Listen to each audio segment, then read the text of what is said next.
Hi, everyone. Welcome back to the forecast. This is Alexia with another amazing guest, Steven Becerra.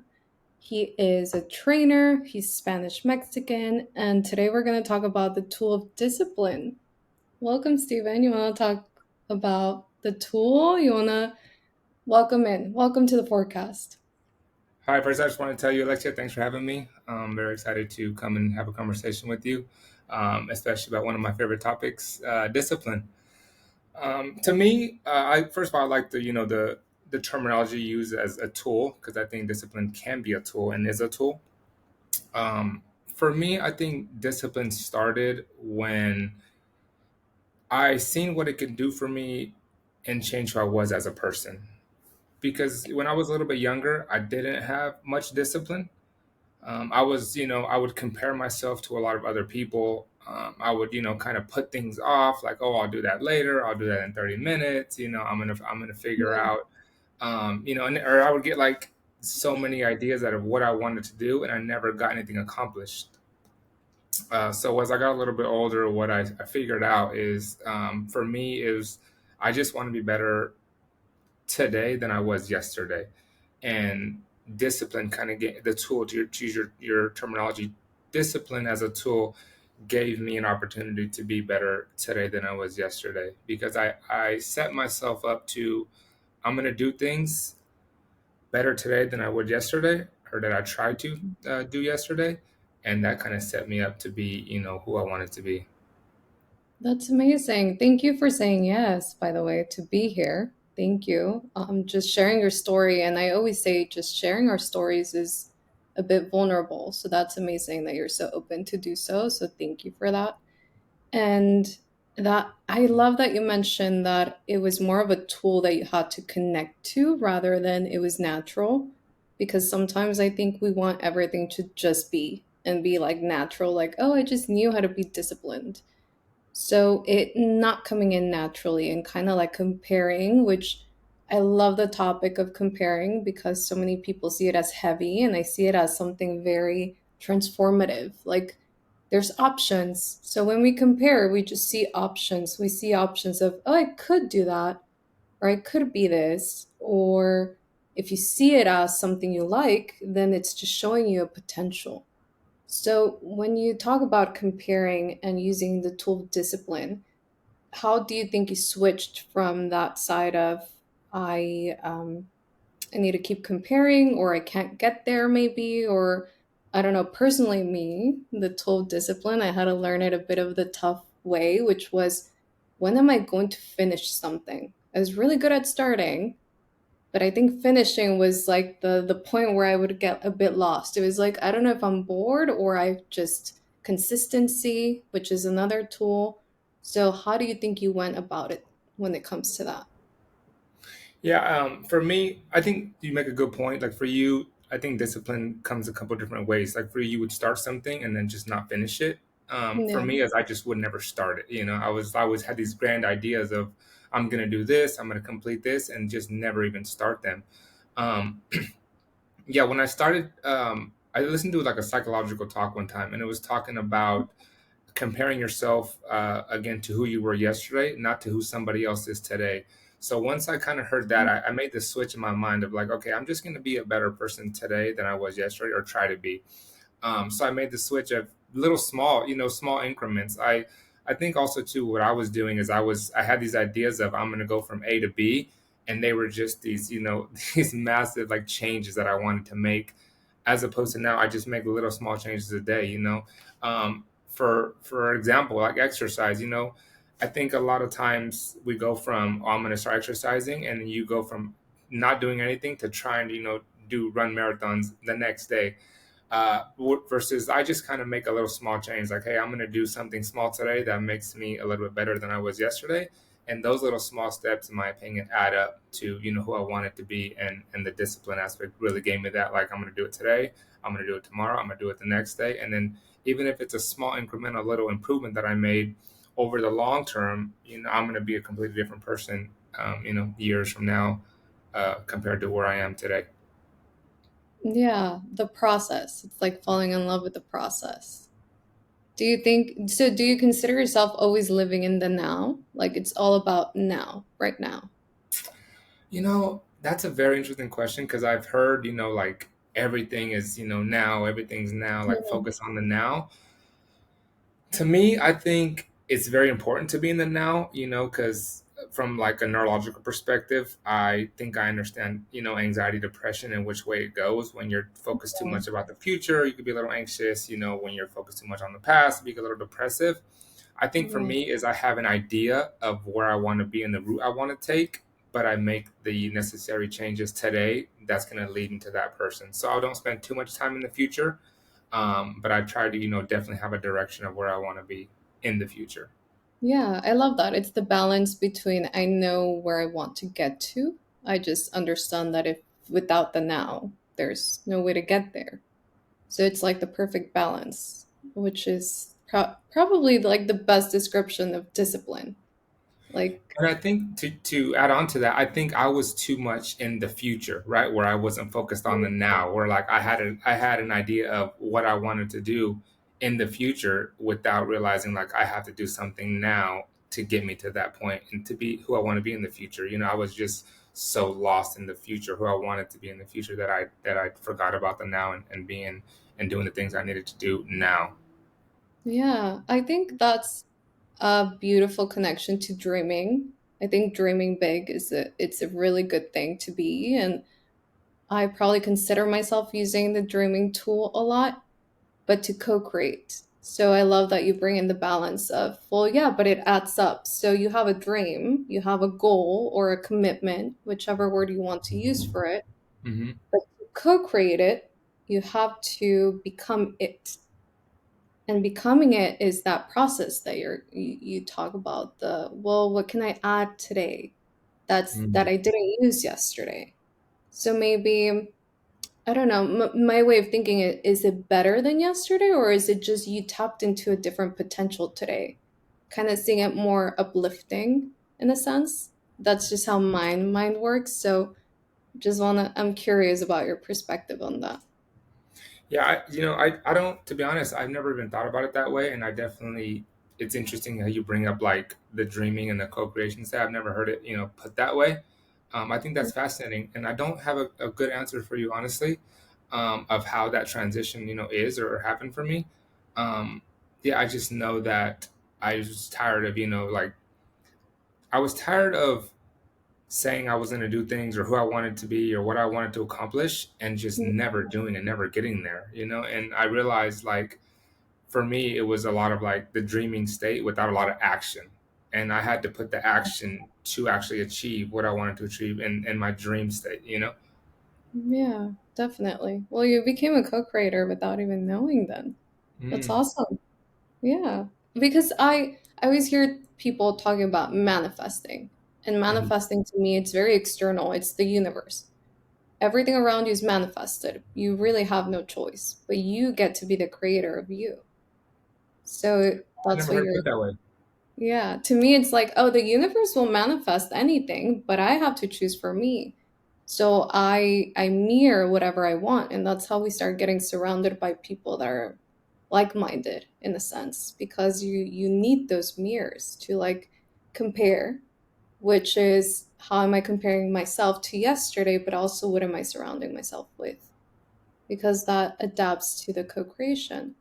Um, so that's the way I see it. So it's just amazing how you just said, I need this change. May I know how you started being a trainer? Because I know you started very young, right? Yeah, so my story kind of happened a little bit funny. I applied to a gym for a front desk job. I got a Okay. call back and they were like, "Hey, do you want to come in for an interview?" I said, "Sure." I walk into a gym and I let them know like, "Hey, I'm here for an interview, front desk position." They're like, "Yeah, everyone's in the basketball court." This gym had a basketball court.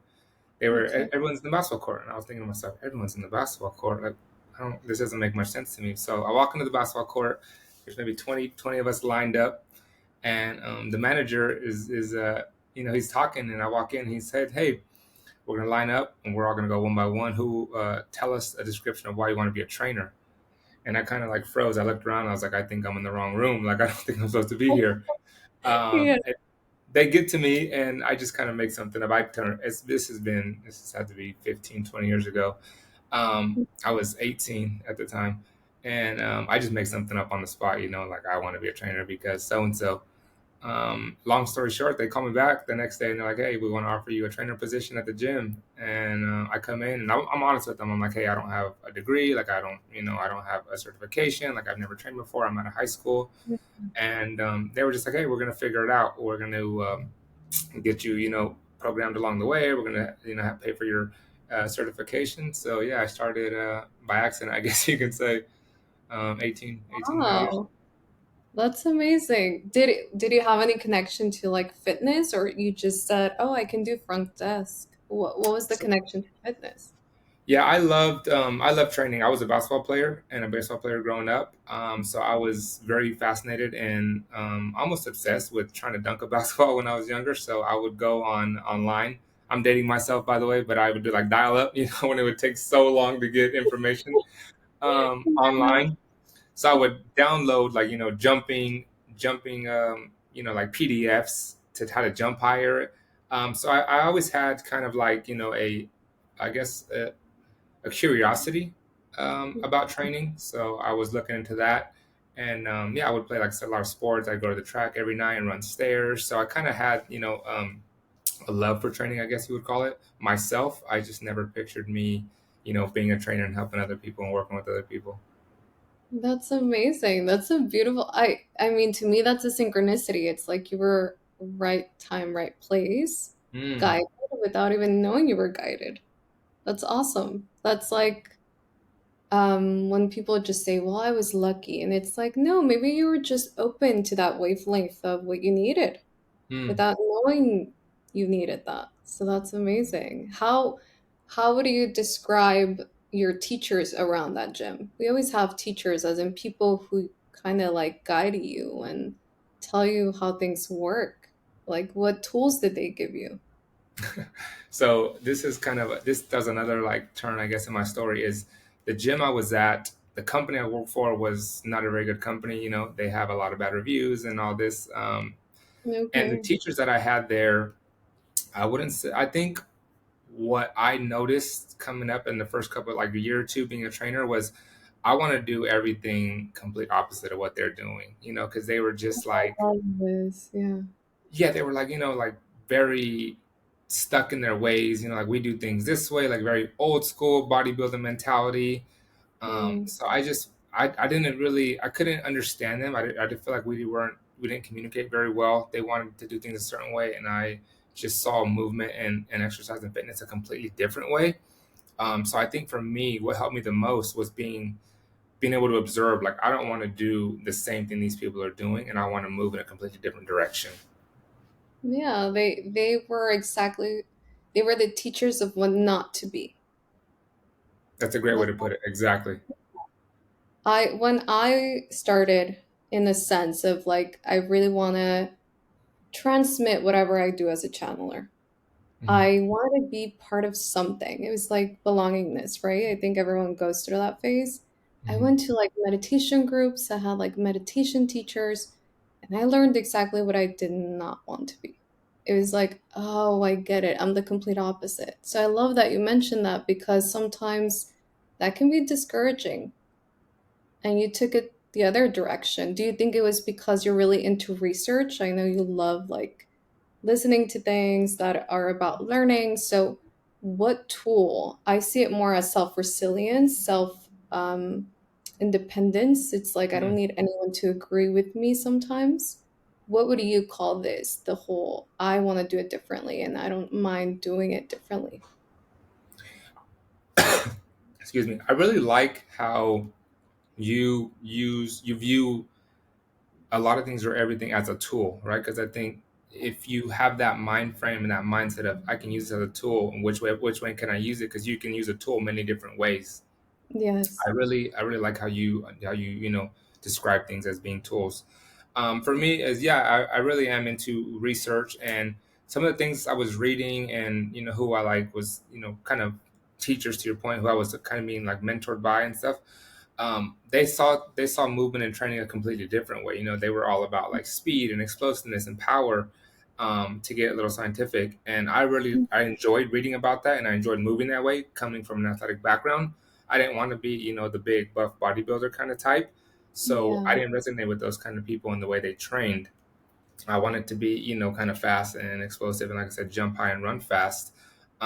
So yeah, I just, to me, I, I just saw things a certain way, and I believed that that way was going to help benefit me, and then I just kind of ran in that direction, versus like a lot of times you think that, oh, this teacher's been here for a while, or they know more than I do, so you kind of get stuck back there with them and like kind of doing the same things they do.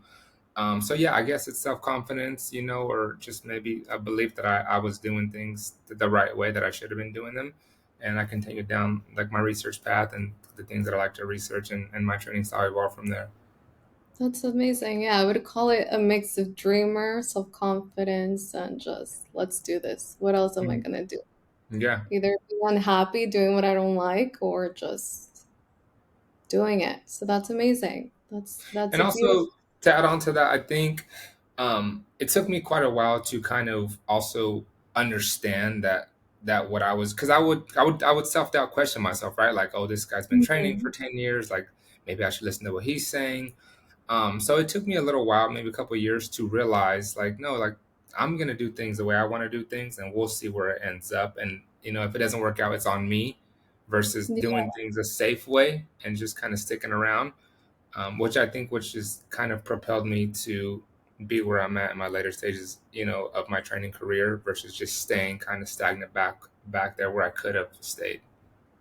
yeah. What do you think you did with that self-doubt? Or what was the transformation? Because everything has a transformation. So yeah, with that self doubt, where I was kind of questioning, like, oh, maybe I'm wrong, like maybe these people that I'm reading, they're wrong, and I kind of stayed stagnant. I kind of was like, okay, maybe I should just listen to these old trainers and these people that I'm working with, um, and I did that for a little while, and that's when nothing was happening for me. I didn't feel like I was becoming a better trainer. My life was becoming stagnant. I was focused on other things, other aspects of my life. I wasn't propelling, and I wasn't excelling anywhere. So that's when I kind of delved into the real research, and that's where I think that the discipline kind of started, where I was like, okay, I'm going to read something every day, whether if it's a paragraph or a page, I'm reading something every day, which I want to read to make me better. And I think that's what kind of propelled the discipline, where now it's second nature to me, where I try to research or study something every day.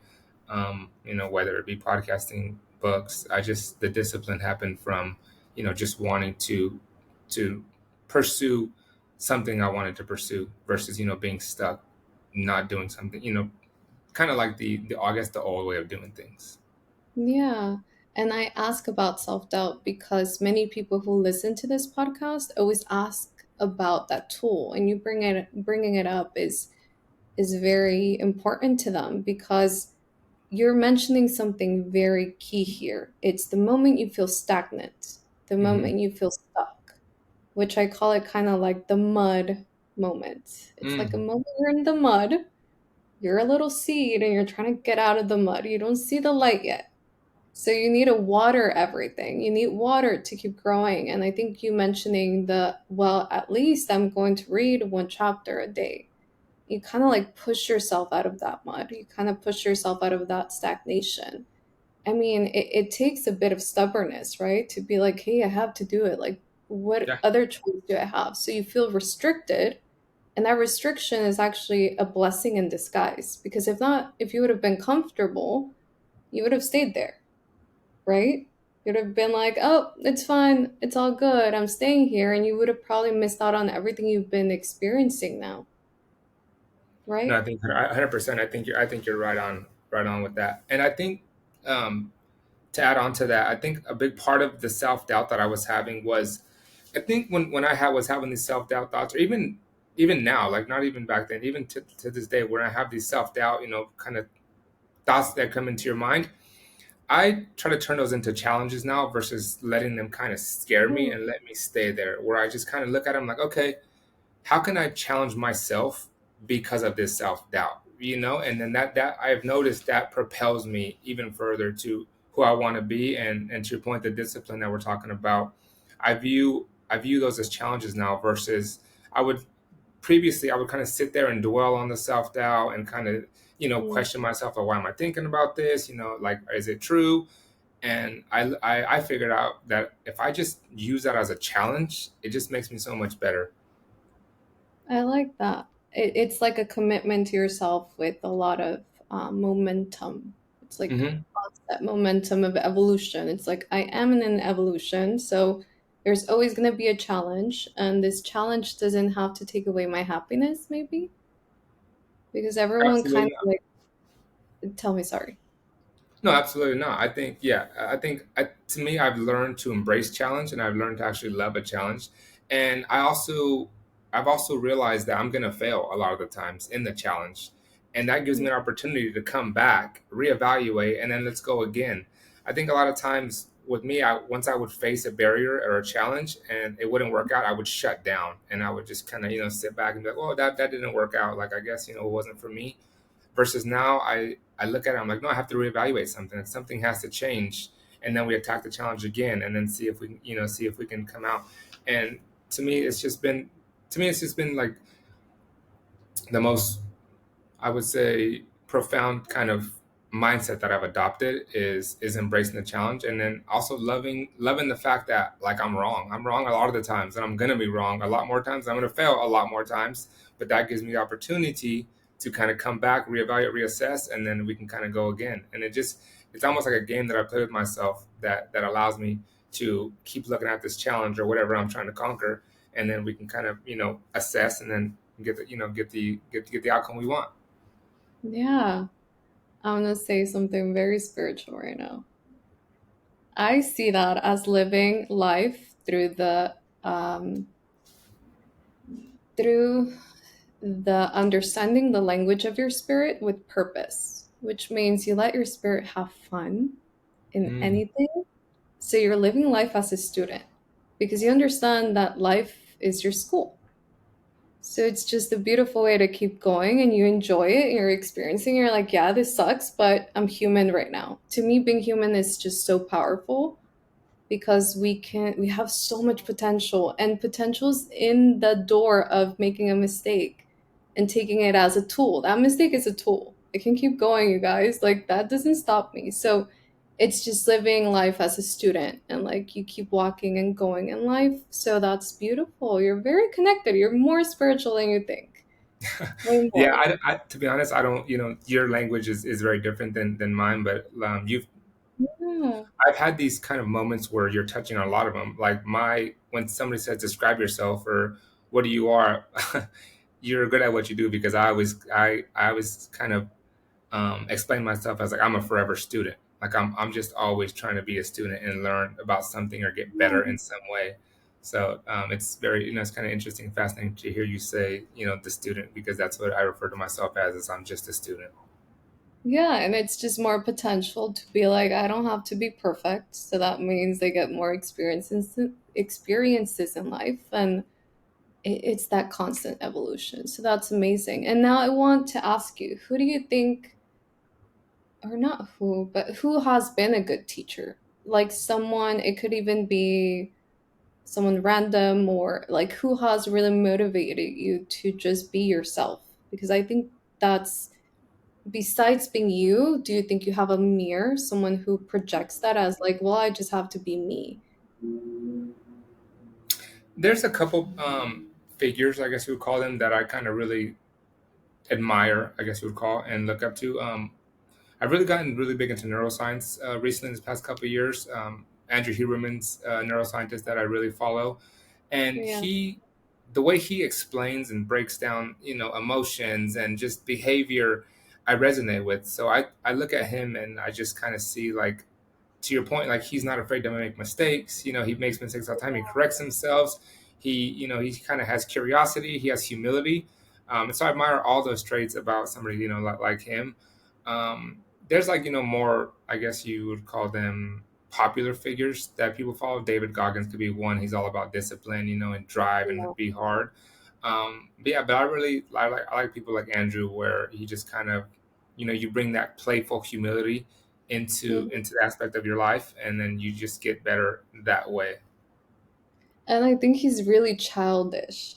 He's talking and he gets so excited about topics and he's like, okay, let's bring it down because maybe the person he's interviewing isn't in the same energy, but he's so conscious of it. And that's that inner child playing the game of I'm a student. So that's amazing. I Mhm. mean, I love Andrew Huberman. His his podcast is just at least once a week. I'm listening to his whatever he's teaching. He's a great teacher of mine when it comes to science. And I love to like translate whatever he talks about into the spiritual because everything is connected. So I Mhm. love that you talk about him. How do you think you bring this into your job? You're a trainer. You became one by a synchronicity and a blessing in disguise. But how do you think you're bringing this, your authenticity, your essence to it? How do you speak to people? That's a good question. I think for me is I a couple years ago, I kind of figured I was studying under this institute, and the way they explained it, I figured out everything's neural for me. As you know, science based, I view things could be a little different, but for Yeah, me, like as a science based individual, I think everything's neural. So I find the brain's the most fascinating organ to me in the whole universe. yeah, So the way I come into my sessions is it's not to me it's not just a training session where we're going to work this muscle and do this. To me the brain encompasses so much more. It's psychology, it's neurochemicals, and obviously it is movement, and muscles, but there's so much more that comes into a training session. Every individual is different. You speak to them differently, you cue people differently. So I think I look at the nervous system first of a person, and that encompasses again everything: the way they move, the way they act, the way they behave, the way they talk, and like psychology as well. And what I try to do is I try to take what they're not good at, movement wise, and then I try to tie that in movement wise, but also without them knowing. I try to like work in the psychological aspect of training as well too, because to me everything is tied to the nervous system. Everything is also tied to movement. yeah, definitely. The way we move is the way we're thinking about ourselves, right? Of course, I agree Yeah, 100%. yeah, that's awesome. Do you use the same technique with you when you're training? As in, like, you're really aware of what's going on in your mind? Yeah, I do. I will. Yeah, I do. There's certain days where I'm like everyone else. I don't feel like doing a lot. Some days I don't feel like training. I don't feel like doing this. I don't feel like doing that. And I used to kind of beat myself up about that, where I was like, like you're so soft. Why can't you train today? You're being this and that. And now I just use it as a place and a time to like explore. Like I wonder why I'm thinking that today. Like I wonder why I want to train today. And I just let the possibilities kind of flow in. Like, oh, maybe you're tired. Maybe you didn't eat right. Maybe your nutrition was off. Maybe you're thinking about something else, or like there's so many different things. But I used to, like I said, beat myself up and kind of, my self talk was a little bit down, and now Yeah. it's very exploratory, where I just kind of let it happen in my mind, and then I just kind of see, what comes out. So a lot of like self-awareness to know exactly what you need because I think Mm. it's different from what we want. We might want to like hit the gym and just go hard and do our best, but we might not need that. And that's been a very hard transition for me, is knowing what I need versus what I want. Because you hear a lot of like training now these days is like, go hard and don't sleep and wake up at 4 a.m. and like just a lot of mantras that I don't agree with. And I'm like, no, I want to sleep in as much as I can. Like I want as much sleep and rest as I can. I don't want to go crazy in the gym every day. And I just don't think that works for people in general. So yeah, just kind of shifting your mindset away from that kind of culture and that mindset is really benefited me.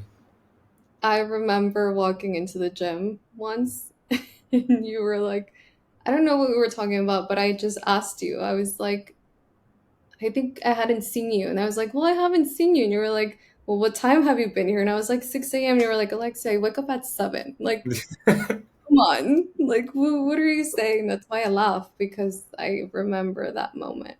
Sleeping in as much as you want. And what do you think that tool is? Because Social media gives so much pressure sometimes. What tool do people need? What do you recommend to, what did you use to actually become this self-aware? For me, it's all been mistakes. Like I've made the mistake where I was the guy that tried to wake up at 4 a.m. and watch YouTube videos and run on an empty stomach, and then my body just crashed. Like I just, I couldn't perform. I was, much weaker than I wanted to be. I didn't look as good as I wanted to. My stress hormones are, probably through the roof. So I used mistakes to be like, oh, this is not working for me. I need to change something. Like something has to change here to make this work for me. And one of the biggest tools, I started sleeping. I put my phone away at a certain time at night. I try to block out, all the blue light in my room. I go to sleep at a certain time every night. I read before I go to sleep.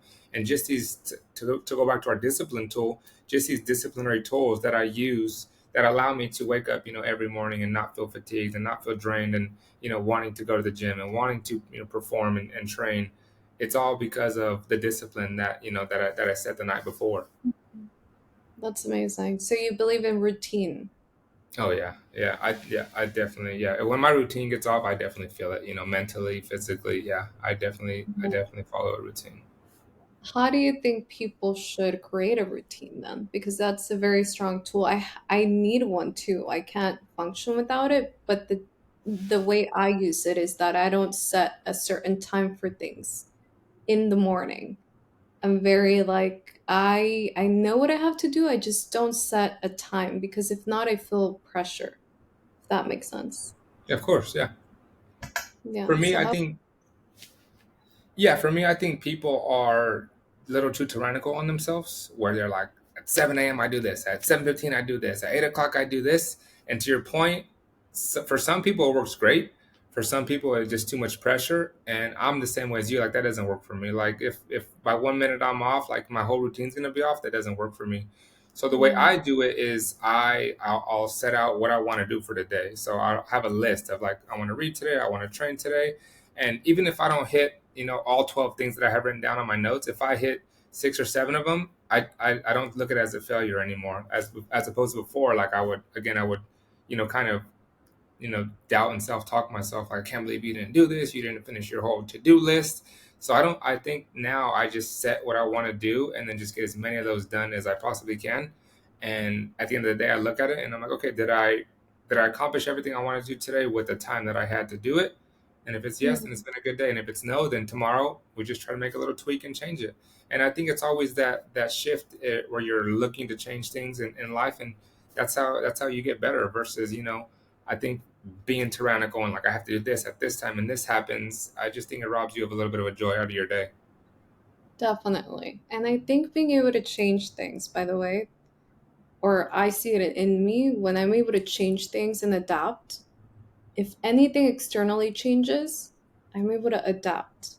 So if you Hmm. have that inner control, inner stability of if anything changes, I just adapt tomorrow, then anything external that I have no control over is not going to shake me. Do you agree with that? I want to That's see what how I'm. you. Adaptation is one of my favorite words because the human nervous system is very adaptable. So when Yeah. something changes, you have to be able to adapt, make a change, and then continue on. Coming from a science, background, it's the same thing with evolution. When something doesn't work, a change has to happen. You evolve, and then you become a different person after that. So, like adaptation is one of my favorite words. In that sense, is you have to be adaptable, and things you have to go in knowing things are gonna change. Yeah. And I see adaptation as potential because In life what way? has in the way that life has so many potentials. I have a bit of I have precognition, but I don't really talk about this because people take this as in, oh, I can sit down and just I'm going to tell you everything that's going to happen. To me, that's manipulation, by the way. I like that. Because yeah, the way I see the precognition is that I see like a ladder, but it's sideways, and I see many possibilities. I see one that's closest. But when I'm trying to help someone heal, I get the one where I see them the happiest and I help them connect to it. I don't tell them what that reality is. I don't tell them that's your future. I just see it as a potential. So they have to learn how to adapt and change in the process of healing to be able to connect to that potential. So when in the neuroscience, when they talk about how the potential of adapting is such a strong thing the mind can do, but the ego kind of blocks it because the ego says, but that means I made a mistake, but that means I'm wrong, but that means I don't know anything. And it's like, we're not supposed to know anything. We're not supposed to know everything. So the way you're making it so grounded, which is why I have this podcast to show people that you can ground this information, that it has so many different ways of connecting from science to anything. I've talked to musicians, and musicians see it in a whole different language. But at the end of the day, it's the same tools, and life is so simple. It's like, then I can change my life in a second. I can be someone else tomorrow if I just adapt to what I want, which is what you've been kind of explaining to us, that I add every day, I adapt if I have to. We all make mistakes, like very simple minded, which is what we need in this world. So we can all heal, if that It's, makes you know, sense. what I really kind of gathered from this conversation already is we're speaking about the same things in just different languages, right? It's like this the same way you're explaining things. I'm like, oh yeah, I understand that, but from a neural perspective, but it's the same concept.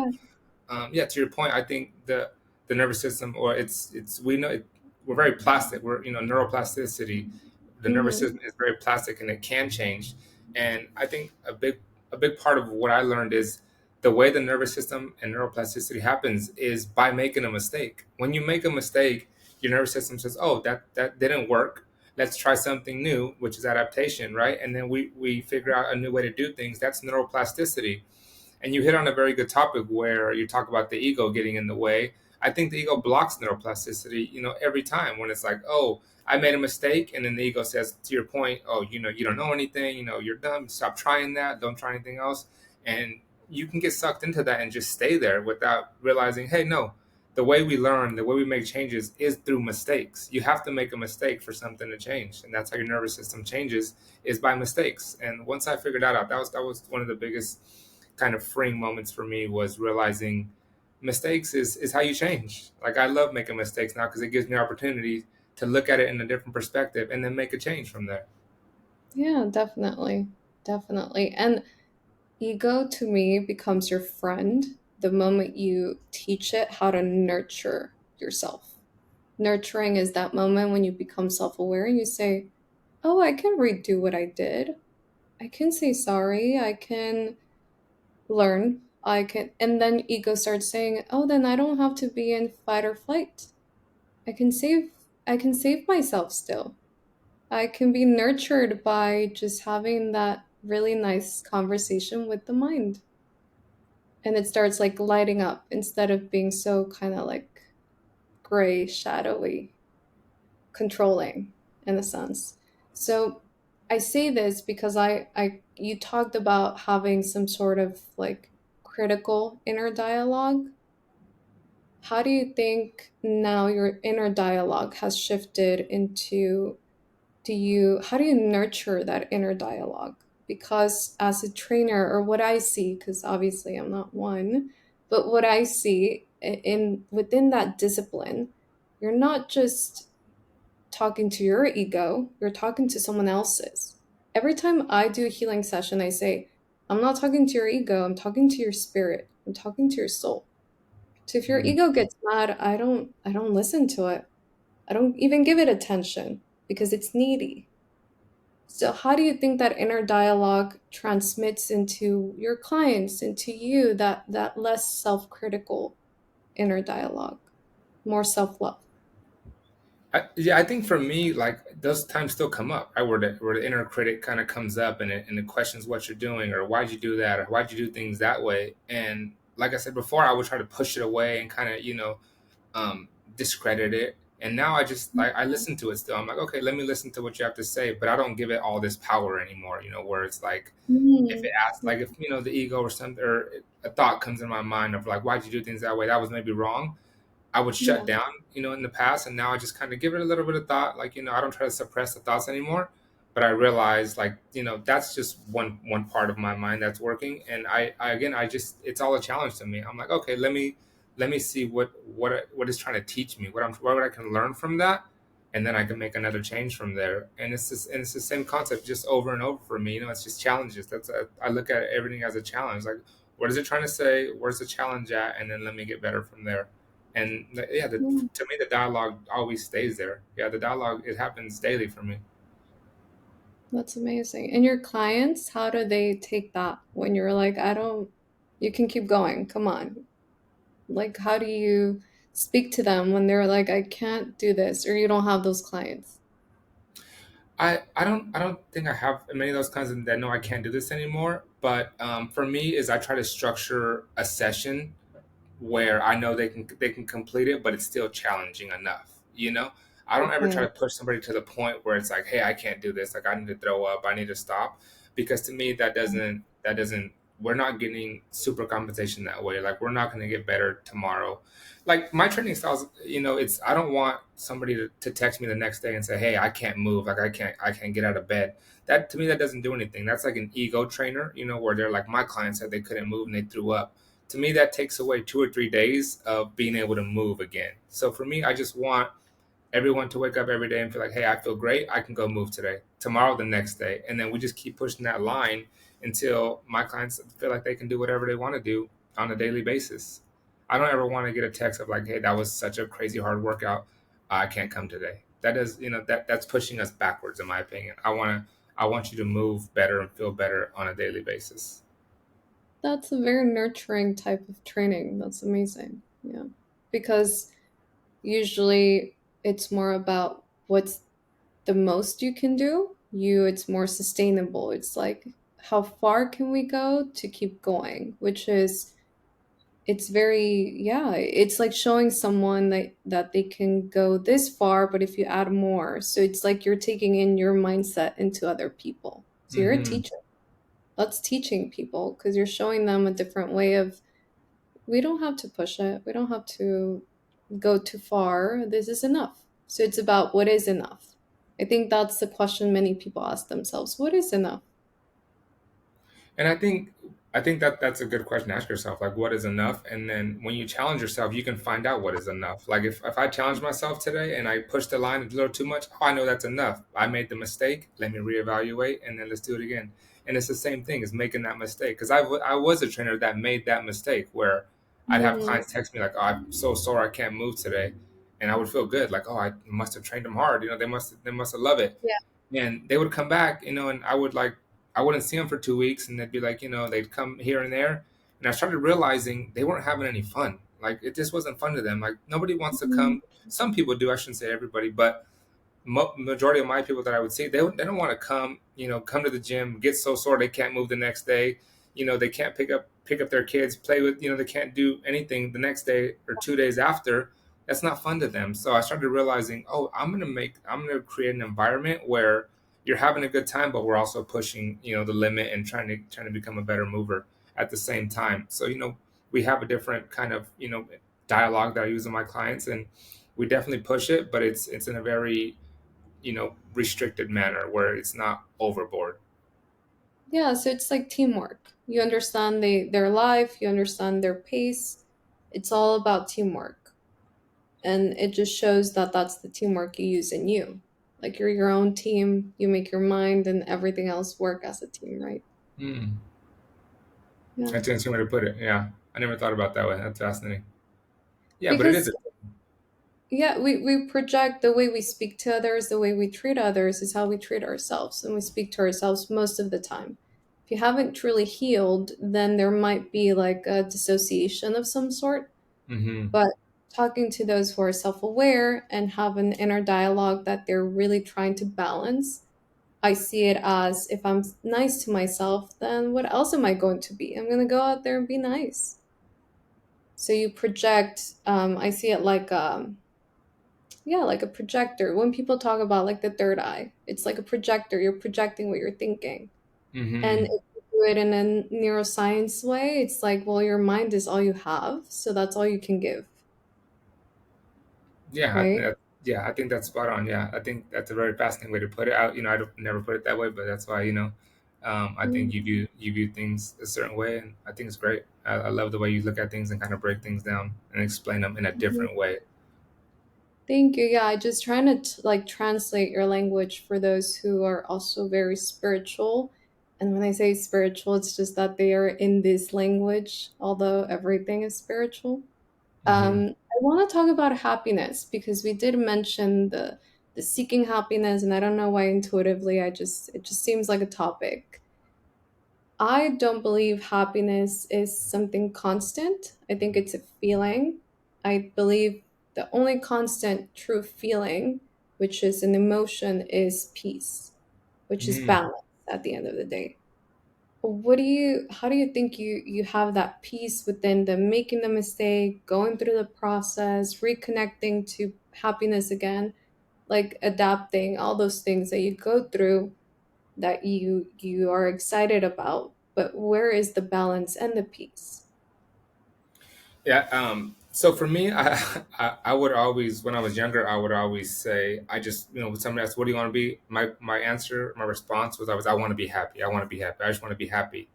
Okay. And I started to realize like there's no definition for happy. Like no one knows what happy is. My happy is a completely different happy than from what you consider to be happiness. Yeah. So I don't. To me, I don't chase happiness really. Yeah, I don't even view happiness to you. I think it's a.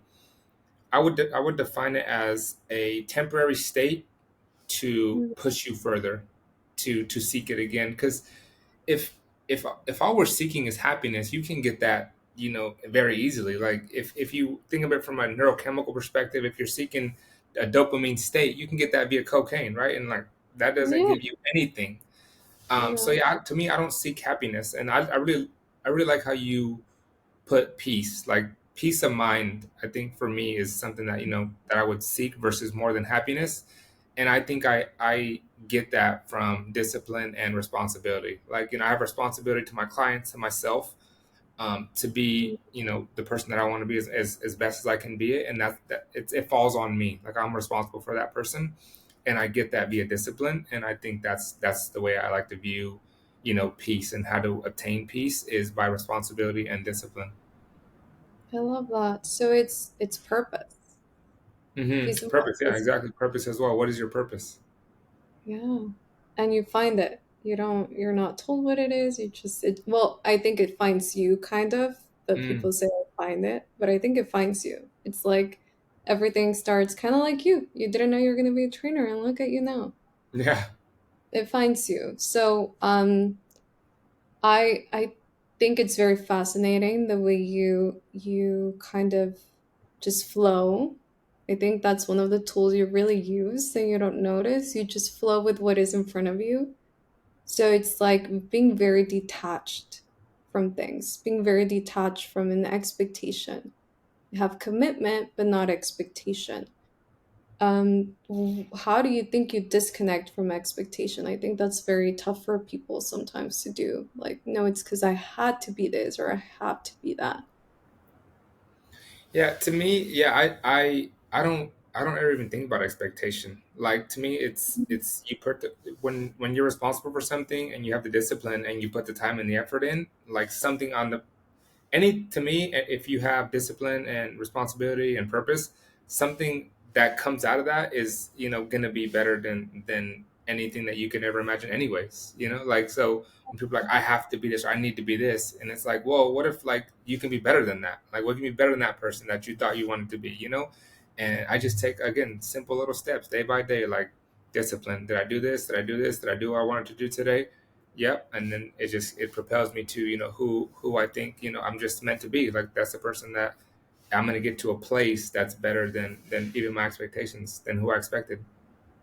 That's amazing. What do you think your forecast is going to be for the next 6 months? When I say forecast, it's Forecast like meaning. like the next tools you might want to tap into because right now you're really good at the tools you have. Mm. It's in like your process.